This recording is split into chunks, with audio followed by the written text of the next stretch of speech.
Good afternoon, good morning, good evening. Basically, anytime that you're watching this, thank you for clicking on this video and attending the libraries portion of the new graduate student orientation. I have to say, I've always liked and preferred giving this talk in person and actually being able to talk to you, talk with you, take questions. I will have my contact information available at the end of this presentation for you to contact me directly. But before you do that, you should probably know who I am and tell you a little bit about the library. So to answer that first question, who am I? Well, my name is Michael W. Harris. I am what's called a research and instruction librarian at McWhorter Library, the main library on the U of M campus. It's the big building with the dome on the top and the columns out front. It's pretty easy to find. And basically what research and instructional librarian means is that my two main jobs are to assist students, faculty, anyone from the university community, or even the wider Memphis community, to conduct research, find resources, to basically locate what it is they need in the library, be it just a simple book, or to actually assist with locating articles or potential sources for research information. And the instruction part is actually teaching classes on research methodology, bibliography, anything that has to do with utilizing library resources, the research process, anything like that. Additionally, I am specifically the graduate student outreach librarian. And as part of that, I do run the Dissertation Writers Retreat, which started back in January of 2020, and has been going in some shape or form since. I'll actually be, if you're a member of the Graduate Student Association or you get the various emails, you will see information about upcoming DWR events. But anyway, with that said, let's get started so I can tell you a little bit more about the university libraries. So first off, I just want to give you a few links here, things to note. These are all basically what we call LibGuides. And these are just collections of resources, information, anything that you might need. I'm not going to read off the various links, but I'll kind of just take you through what they are. The first one, our Graduate Student Orientation Guide, it actually goes over a lot of the information that I am giving to you right now. A lot of the links for various things are available in that guide, and just kind of gives you a brief overview, not so brief overview of all of the resources that are available to you at McWhorter Library, along with some specific information for graduate students. The second, for those of you who are PhD students, like I mentioned, the Dissertation Writers Retreat has an accompanying guide called the Dissertation Writers Resources. And it kind of goes, follows the kind of the model with at least the talks or workshop portions of the DWR. Part of the DWR event is not only informational sessions about topics like mental health, the job market, publishing, and exactly how to write a dissertation. But it's also organized time for actually getting on the work. And so a lot of that information that is in those talks is provided in the DWR guide. I'm also, for those of you who are master's students, not PhD students, I am working on a version of the retreat that is focused on doing your thesis or also getting started with the dissertation prospectus. So be looking for that information. Finally, as hopefully the various effects of the pandemic wane, we are keeping updated our library sources and resources guide related to the coronavirus. I was really hoping to be able to do this in person. Looks like, but I'm recording this in June of 2021. So by the time you watch this in August, I don't know what the current status will be, but let's hope for a normal fall coming. All right, so next, as a graduate student, many of you may be interested in finding some quiet study space in the library to use while you're working on your dissertation, your thesis, or various course assignments. So we have a lot of study space available. There is obviously a lot of open space in the library, various tables, nooks and crannies. But we do have individual study carrels that, while not completely closed off, there's like a gap between the ceiling and the walls of the study carrel. They are very private. And there's two types of carrels. We have a temporary carrel that can be checked out by anyone, undergrad, graduate, faculty, staff, anyone with a U of M ID. And these are 24 of them total. And these can be checked out for a period of, as you see, 4 hours, 1 day, 3 days, or 7 days. The one that most graduate students are interested in are our reservable study carrels. These can be reserved and are yours for a semester. And at the end of that semester, you can renew it for an additional semester. But after that, you will have to reapply to get a study carrel. There is an application that has to be filled out. It is linked in our graduate student orientation guide. There is a waiting list. Normally, students only have to wait about a semester to get in, and there are over 100 of them available. And these are located on the 3rd and 4th floor of McWhorter Library. There are additional study spaces, like I said, throughout with group study rooms and just open space in the library. There's a lot of spaces. All right, so that's the study carrels. Next up, as I mentioned, I am a research and instruction librarian. As part of that is a research assistant. And don't think that just because you're a graduate student that these resources are only for undergrads. All of our research assistants, our writing assistants is available to all members of the university community, including graduate students. And I cannot tell you how many graduate students I have assisted in some way, shape, or form, getting started on research, finding additional research for dissertations and theses. Anything like that is available to you. So where probably the most useful of these are what are called research consultations. These are one-on-one sessions with the librarian like myself, who we will talk to you about your topic, research topic. Sometimes we might have to ask you some very probing questions because maybe we are not an expert in all the topics, but we are very quick study and very intuitive, because every person that you will interact with in terms of research consultations are going to have at least one graduate degree and probably be working on a second graduate degree.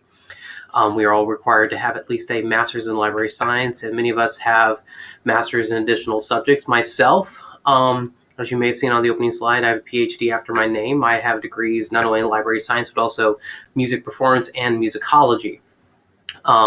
So if any of you are musicology students, not only do you have the wonderful music librarian over in the music library, Joel Roberts, but I am also a musicologist. There's actually quite a few of us around with music backgrounds in the libraries.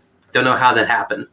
So anyway, a research consultation, usually half hour to an hour, and we'll just really kind of talk through what it is that you're trying to do. We'll do some searching, maybe identify some sources. You might have to request things through interlibrary loan. I will talk about that in just a moment. But really, we do encourage you to take advantage of these services. And there is a link to that research consultation appointment in the graduate guide. It's also, you can get to it under the Ask a Librarian page on our main website. All right.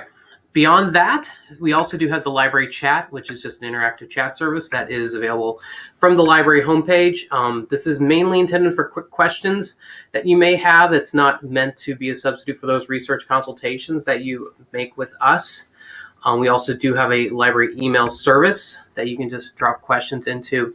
And then finally, we do have the Center for Writing and Communication, which is housed physically in McWhorter Library. Of course, like so many things right now, is much like the research consultations being done virtually, but hopefully it will be open in person for the fall. It is staffed by graduate students from both English and Communications department. They go through training to be able to help with it. They can also help you with citations. Research librarians like myself are also help you with citations. And one important thing to note about the CWC is that it is not an editing service. We will not take your dissertation and just edit the entire document. That is not the point of the CWC or on any librarian. On the Dissertation Writer's Resources Guide, I do have a list of editorial people who will do editorial services. They do charge because of the volume of material. But the main point of the CWC is not editorial service, but rather to help you with your writing to make you better editors and better writers. So what they will do, they will take a document and they might do very careful line editing for, the first 10 or so pages, depending, but they will get a sense of your writing style, your writing technique, your organization, how you present arguments. And basically offer assistance in making it stronger. So if you have like certain writing tics that maybe are not correct grammatically, they will help you to recognize and overcome those. I myself have some very interesting uses of commas and dashes and hyphens that sometimes have been problematic. And so the people at the CWC have sometimes I'm very close with a number of the consultants there. I work with them. And so they have helped me with various things like that over the years. So again, CWC and also myself, Research Librarians, we are not your research assistants. We are not your editors, but we are happy to help you build up the skills yourself so you become more efficient and proficient editors and researchers. And we are happy to help you along that path. So I mentioned interlibrary loan when it applies to research. So if you ever encounter a paywall, if you ever encounter a book that you need that we don't have, if there's ever a time when someone is asking you to pay for access to something, stop. Don't do it. Because odds are we can get it for you somehow. And that's what interlibrary loan service is.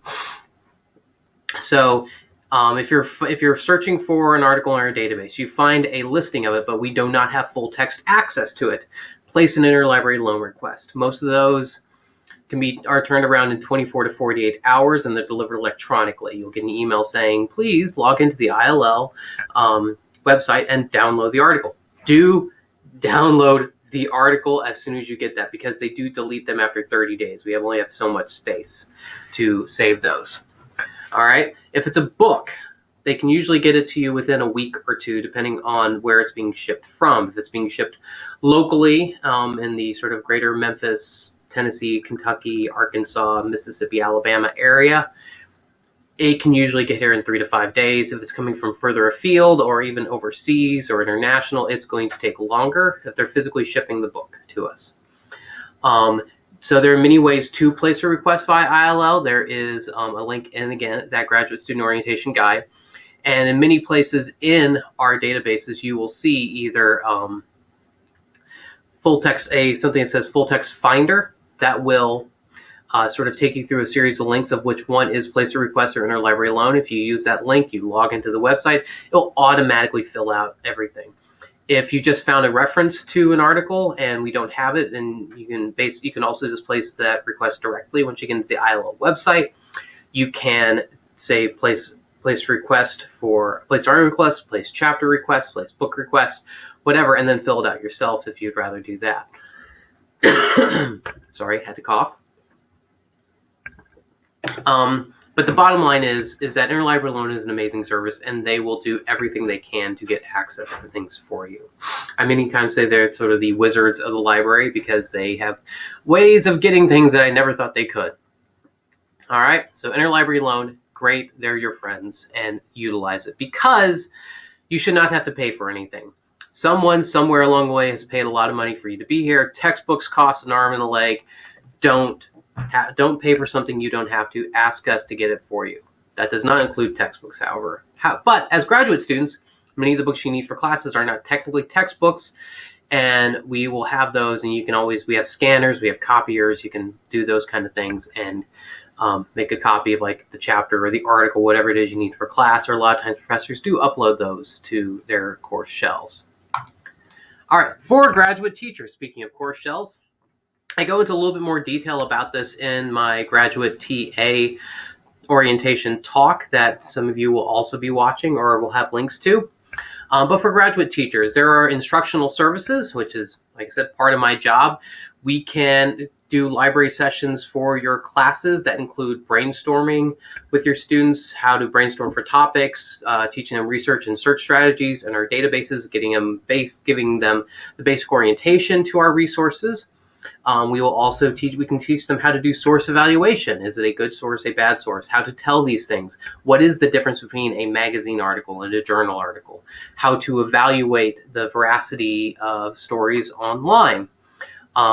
Anything that goes into the authority, the authenticity, and whether or not it's a good source. We can talk about that. We can talk about how to synthesize various sources into a document. We have sessions utilizing what's called the BEAM method to sort of take all those sources and start synthesizing an argument for a paper. We can also teach about citations. All of us here are fairly proficient in most citation styles. Some of us are better in others some of us are better in some citation and style guides than others. I myself, as someone coming from the humanities, especially a history-based discipline, I'm essentially ride or die for Chicago Manual style, and all others are just pretenders to the throne. But that's me. I like Chicago. I love footnotes. But I've also learned APA, MLA, and as liaison to the engineering department, I've also started learning how to construct IEEE citations. So don't ask me too much about that yet, but I have put some videos together on IEEE for any of you who are engineering students. Also, beyond citations, we can also do just general library orientations. When everything is sort of back to normal, we are happy to do guided tours of the library. We also do have some self-guided tours, one called the Nedicy. If you walk around the library, you'll see various signs with QR codes that are part of the Nedicy self-guided tour. So there's a lot of other things. For if any of you are doing fully online classes or hybrid classes, we can accommodate sessions for your classes. I am actually in the final stages of trying to get a sort of pretty slick hybrid classroom setup going. We're in the testing phases, hopefully to be fully functional for the fall. But we can also do online classes. We've all had to learn how to do online classes in the last year, and we've gotten pretty good at it. So no matter how your students are being taught, either in person, online, or hybrid, we can accommodate sessions for your classes. We can also provide you with various resources and tools that you can embed directly in your course shells. These include not only just links for various LibGuides and creating new LibGuides for your classes, we also have a lot of online tutorials and instructional videos that are already made and ready to go. If you drop us a line, ask us what we might have that covers various topics for your classes, we are happy to put together just a list of links that you can then embed into your course shell as you see fit. So there's a lot of options for materials that we can provide your class. The topics of the tutorials and videos include things like brainstorming topics, research strategies, synthesizing sources, things that cover specific citation styles, or just a basic of why do we even do citations? Many students see citations as mere exercises, hoops to jump through. It goes much deeper than that, and we have a video that explains the reason why we do citations and why they are so important in papers. Other services that we have in the library. So we have the Sandbox, which is our sort of technology creator space. It has things like 3D printers, laser cutters. It also has technology that can be checked out, like audio recorders, still and video cameras, basic things like calculators, headphones, stuff like that. But with the big tech, the 3D printer, laser cutter, things like that, these are all housed inside the Sandbox. We do have tutorials that you have to complete and orientations for these things before you are allowed to use them. But they're there for both you, your students, for anyone part of the university community to use in various projects as you need. We have our special collections and government publication libraries. Special collections on the 4th floor. It's where we have our rare, unique, distinctive collections, archival collections, rare books, old books, artifacts, things of that nature. Government publications. As a federal depository library, we automatically get a copy of each and every thing published by the United States government, and also publications from the city and state of Tennessee. I will say the Government Publications Library has its own call number system. I'm still not very good at it, but we have amazing government publication librarians who can help you or your students to navigate those resources. We also do have a lot of other events going on in the library. Coming in the fall, we're looking at restarting our NED Talks series, which is basically our version of TED Talks, in which students and faculty can present their research findings. I myself have presented on it in the past. It's just a good way to, if you're preparing for a presentation, if you had some research and you just want to kind of get it out there a little bit quickly and get some feedback on it, or you just want to present on the things that you're doing.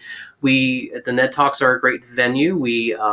There'll be a call for proposals. The committee will select them, and we'll invite you to give the talk on the second floor of the University Libraries. Also held on the second floor of the libraries is the Graduate Student Association's Professional Development Series. They use that space for not only their meetings, but also their development series. So while we do not organize it, we do host the event in our spaces. And along with that, we do have reservable small, large group meeting spaces. If you need to meet for a group project, we have group study rooms that can be reserved. We have a couple other larger classrooms that can be reserved. These are not, however, reservable for recurring meetings, like a monthly meeting of a club or other organization. They do not allow recurring meetings, mainly because we also use these spaces for classes, for library events.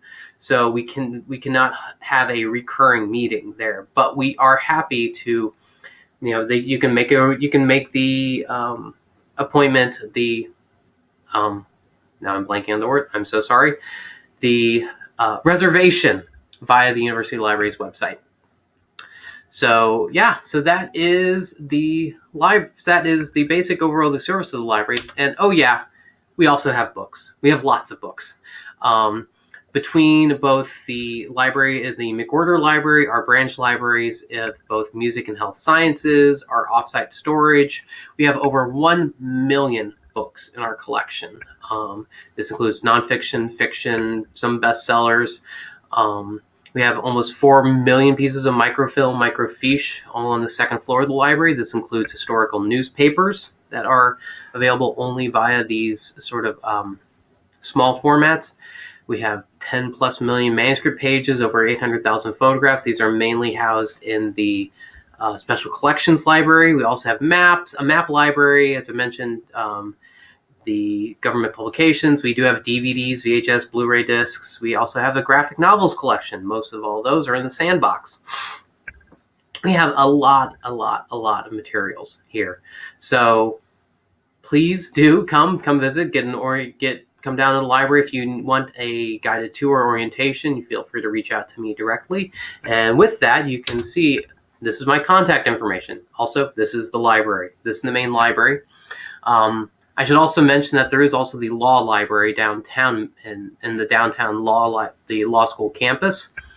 But they have their own sort of like separate thing over there, not part of the larger university libraries, but do visit and they are very helpful if you have legal questions and need to do some legal research.